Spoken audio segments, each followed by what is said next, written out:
Update po tayo sa kaso ng babaeng natagpuang patay sa loob ng sinunog na kotse sa Peñaranda, Nueva Ecija. May ulat on the spot si Bam Alegre. Bam! Grabe, libing na pasado alas 10 ng umaga ang babaeng biktima na binaril at sinunog sa loob ng isang kotse sa Peñaranda, Nueva Ecija. Aabot sa 50 katao ang dumalo sa kanyang libing sa pangunguna ng kanyang mga kaanak. May mga taga-barangay na umalalay sa libing. Noong Lunes, natagpuan ng kanyang katawan, pati na rin ng kanyang kaibigang lalaki na binaril at sinunog sa loob ng isang kotse. Nahuli na ng pulisya ang primary suspect sa Isabela.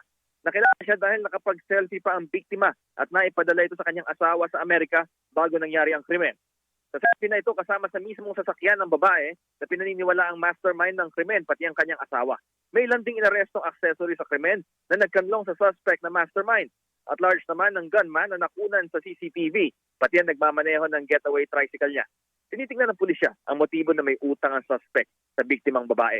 Nadamay naman ng kaibigang lalaki ng biktima sa krimen matapos siya mapakiusapan na maging driver noong araw na iyon.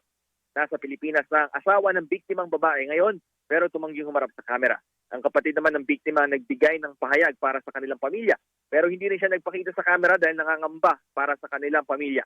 Aniya, noong Lunes ng umaga, nagpaalam ang kanyang kapatid na may meet-up sa kaibigan niyang babae na suspect sa krimen para sa pagbebenta ng isang property.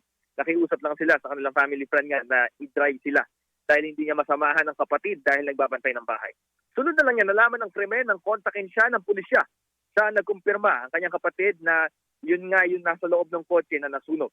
Samantala, nailibing na nga kahapon ang lalaking biktima rin sa krimen. Kilala siya sa Palayan City dahil bahagi siya ng rescue team ng lungsod. Hustisya ang panawagan ng kanilang mga kaanak, Rafi. Maraming salamat, Bam Alegre.